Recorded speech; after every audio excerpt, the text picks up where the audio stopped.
एक ऐसा देश जहाँ पे भेदभाव था काले और गोरों का। यहाँ गोरे लोग अपने आप को सर्वश्रेष्ठ मानते थे। यहाँ काले लोगों को दबाया जाता था, मारा जाता था, इन पर कई प्रकार के अत्याचार किए जाते थे। ये कहना गलत नहीं होगा, इनको बहुत ही नीची दृष्टि से देखा जाता था। ना इन्हें कोई राइट्स मिले हुए थे, ना इन्हें बोलने की आज़ादी थी, बल्कि इनके लिए जो सिस्टम था वो सारा सिस्टम ही अलग था। ये देश है साउथ अफ्रीका। ये जो स्क्रीन पे आप व्यक्ति देख रहे हैं, इन्हें आप में से कई लोग जानते होंगे। ये कोई और नहीं बल्कि साउथ अफ्रीका के महात्मा गांधी कहे जाने वाले नेल्सन मंडेला हैं। क्या जबरदस्त व्यक्ति थे ये। इन्होंने सारे सिस्टम को उखाड़ फेंका और बदल दिया। नेल्सन मंडेला इतने महान व्यक्ति थे, उन्होंने अंग्रेजों से लड़के साउथ अफ्रीका की आज़ादी ली और बाद में वे साउथ अफ्रीका के फर्स्ट ब्लैक प्रेसिडेंट भी बने 1994 में। इनको लगभग 250 से अधिक अवार्ड मिले हुए हैं, जिनमें शामिल है Nobel Peace Prize, President Medal of Freedom, Lenin Award, Bharat Ratna, Gandhi शांति पुरस्कार।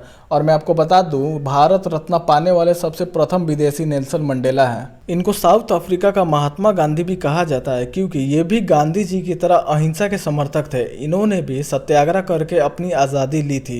इन्होंने गांधी जी को अपना प्रेरणा का स्रोत माना था और ये हम इंडियन से बहुत ज़्यादा प्रभावित थे। इनके ज़िंदगी का सफ़र इतना भी आसान नहीं था। इन्होंने अपने देश के लोगों के अधिकार के लिए लड़ा, जिसके दौरान इनको 27 साल का जेल भी हुआ, ताकि आने वाली पीढ़ी को उनका अधिकार मिल सके। 27 साल कम नहीं होता है, यानी कि उनकी ज़िंदगी का 1/3 हिस्सा उन्होंने जेल में बिताया था। तो चलिए शुरू से शुरुआत करते हैं और जानते हैं इनकी ज़िंदगी की पूरी कहानी कि कैसे इन्होंने ये सब अचीव किया। साउथ अफ्रीका में सदियों से चल रहे रंग भेद का विरोध करने वाले महान जननायक नेल्सन मंडेला का जन्म 18 जुलाई 1918 को मवेजो ईस्टर्न कैंप साउथ अफ्रीका में हुआ था, एक बहुत ही रॉयल फैमिली में। इनका जन्म एक बहुत ही अमीर परिवार में हुआ था। बेसिकली इनके दादा परदादा राजा महाराजा थे। इनफैक्ट इनके पिता अपने गाँव के प्रमुख थे। इनके पिता गेल्डा हेनरी मोफा केनिसवा, जो कि एक गाँव के सरदार थे, जिनके 13 संतान थे, जिनमें से नेल्सन मंडेला तीसरे स्थान थे। उनके पिता ने उनका नाम रोहिन हलाला रखा था, जिसका अर्थ नटखट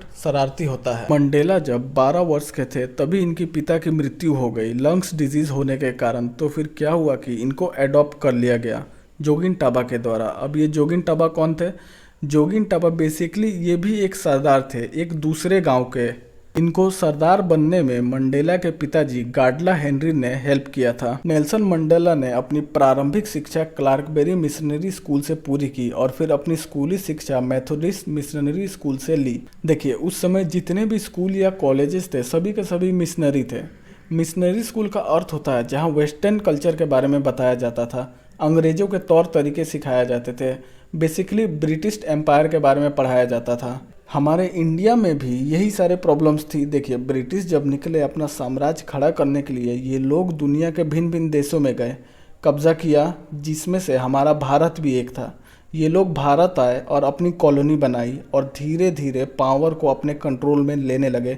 इसी को बेसिकली हिस्ट्री में कहा गया कॉलोनियलिज्म। ये लोग ज़बरदस्ती अपना कल्चर हम पे थोपते थे। जैसे कि भारत में जब अंग्रेज़ नहीं आए हुए थे तो हमारे यहाँ के मर्द धोती और कुर्ता पहना करते थे और महिलाएं साड़ी पहनती थी। इनके आने के बाद ही गाउन वाउन कोट पैंट का चलन चला। भले ही आज हम सब शौक से पहनते हैं, लेकिन उस समय हम पे थोपा जाता था। यही सब सारी चीज़ें होने लग रही थी साउथ अफ्रीका में। इनफैक्ट मिशनरी स्कूल में पढ़ने के लिए क्रिश्चियन नाम होना बहुत ज़रूरी था। नेल्सन मंडेला का ये जो नाम है नेल्सन, ये नाम इनके टीचर ने इनको दिया था। एक तो ऐसे ही ब्लैक्स को राइट्स नहीं था, एजुकेशन सिस्टम में ज़बरदस्त भेदभाव था। यहाँ गोरों को ज़्यादा प्रेफरेंस दिया जाता था और कालों को दबाया जाता था। नेल्सन मंडेला को स्कूल में बहुत परेशान किया जाता था, लेकिन मंडेला जी किसी से डरते नहीं थे, चाहे वो अंग्रेज़ी क्यों ना हो। ये अपने स्कूल में बहुत ही एक्टिव रहे और जमकर विरोध प्रदर्शन किया स्कूल के खिलाफ। इनका यह कहना था कि हमें ब्रिटिश एम्पायर के बारे में क्यों पढ़ाया जा रहा है, हमें यहाँ के बारे में पढ़ाया जाए। ये अपने स्कूल में इतने फेमस हो गए, सेकेंड ईयर में आते आते हुए स्टूडेंट काउंसिल के हेड बन गए। उन्होंने इलेक्शन लड़ने के लिए भी सोचा कॉलेज प्रेसिडेंटशिप के लिए, लेकिन फिर बाद में वे पीछे हट गए क्योंकि उसमें कुछ ऐसे प्रोविजंस थे जो उनको उस वक्त अच्छा नहीं लगा था। उसके बाद वे लॉ पढ़ने चले गए यूनिवर्सिटी ऑफ फोर्ट हेड, जो कि वहाँ की सबसे बड़ी यूनिवर्सिटी थी। नेल्सन मंडेला शुरू में ही समझ गए थे कि अगर आज़ादी लेनी है तो एजुकेशन तो लेना पड़ेगा। उनका कहना था, शिक्षा दुनिया का सबसे बड़ा हथियार है जिससे आप दुनिया को बदल सकते हैं। मंडेला जी ने अपनी एजुकेशन पूरा किया और लॉयर बने, लेकिन लॉयर बनने से पहले वो 3-4 कॉलेजेस से निकाले जा चुके थे, लेकिन फिर भी ये लॉयर बने। 1941 में मंडेला जी जोहान्सबर्ग चले गए और जीवन यापन करने के लिए एक कानूनी फॉर्म में जॉब करते लगे, जहाँ इनकी मुलाकात वॉल्टर सिसलू से हुई, जिन्होंने नेल्सन मंडेला को राजनीतिक रूप से बहुत प्रभावित किया।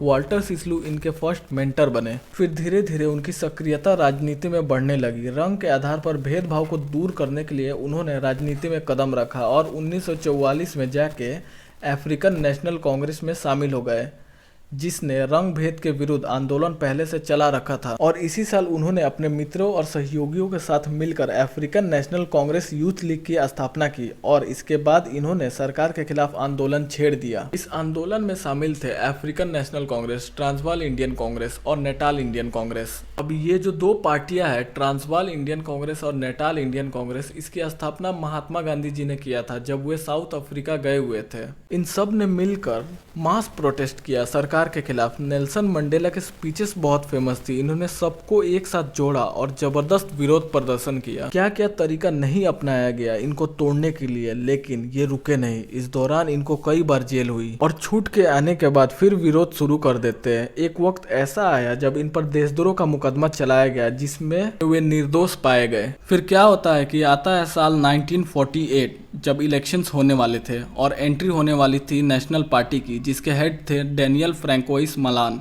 ये सरकार फॉलो करती थी अपार्थीड सिस्टम को। अपार्थीड वो पॉलिटिकल सिस्टम होता है जहां भयंकर रंगभेदी होती है। इनकी आइडियोलॉजी थी कि ये ब्लैक लोग क्या है, बिल्कुल मतलब ब्लैक लोगों को ये देखना नहीं चाहती थी ये पार्टी।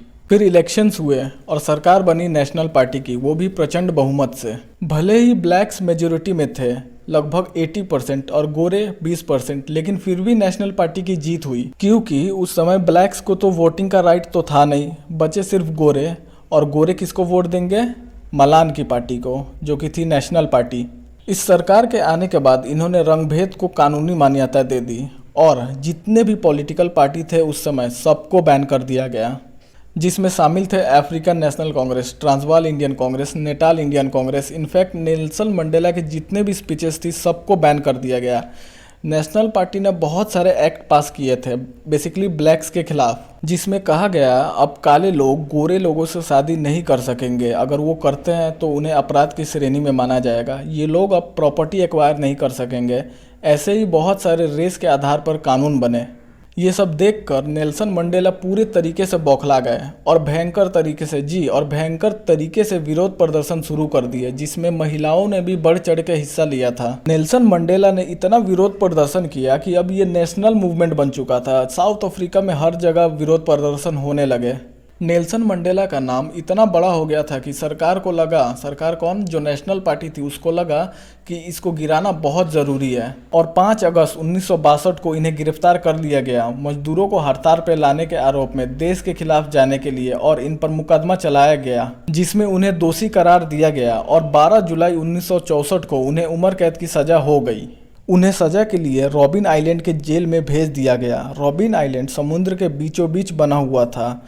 ये वहाँ से कहीं भाग भी नहीं सकते थे, क्योंकि चारों तरफ दूर दूर तक सिर्फ पानी ही पानी था। इनको महज एक 7x8 के कमरे में रखा गया था, जहाँ रोशनी भी नहीं पहुँचती थी, और खाने के नाम पर ऐसा खाना दिया जाता था जो कि जानवर भी ना खाए। वहाँ ठंड इतनी होती थी, इनको कंबल के नाम पे सिर्फ एक चादर मिलती थी। इनको बहुत प्रकार से टॉर्चर किया जाता था। इनको तोड़ने के लिए बहुत सारी साजिशें की जाती थी, लेकिन सजा से भी उनका उत्साह कम नहीं हुआ। ये जेल में भी काले लोगों के लिए प्रदर्शन करते थे और बहुत ही कायदे से करते थे। इनको सरकार के तरफ से बेसिकली बहुत सारे ऑफर्स आते थे, तुम हमारे साथ हो जाओ और आवाज़ उठाना छोड़ दो, तुम्हारी सारी सज़ा माफ़ कर दी जाएगी और तुम्हें VIP ट्रीटमेंट दिया जाएगा।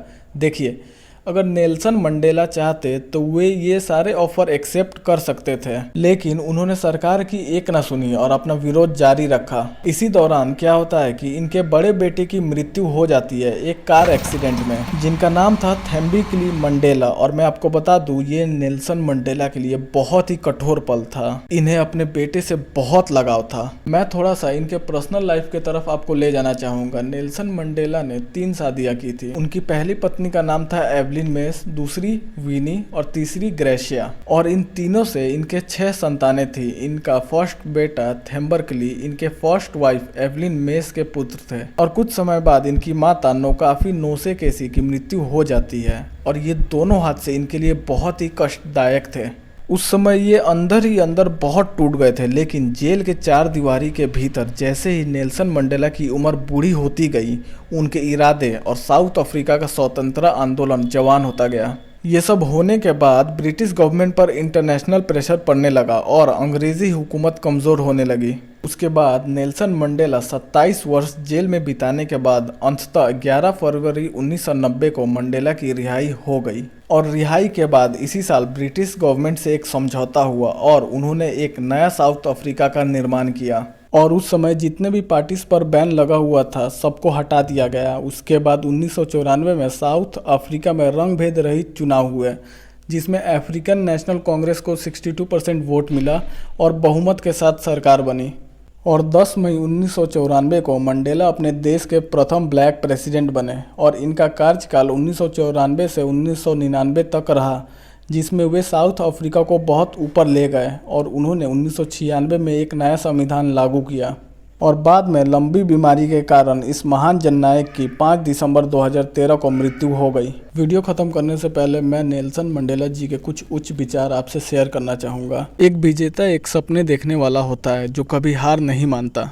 जब तक कोई काम पूरा ना हो जाए वो असंभव ही लगता है। बहादुर आदमी वह नहीं है जिसे डर नहीं लगता, बल्कि वह है जो उस डर पर विजय प्राप्त करता है। बड़े पहाड़ पर चढ़ने पर लगता है कि ऐसे कई पहाड़ अभी चढ़ने बाकी है। आप किसी काम में तभी सफल हो सकते हैं जब आप उस पर गर्व करें।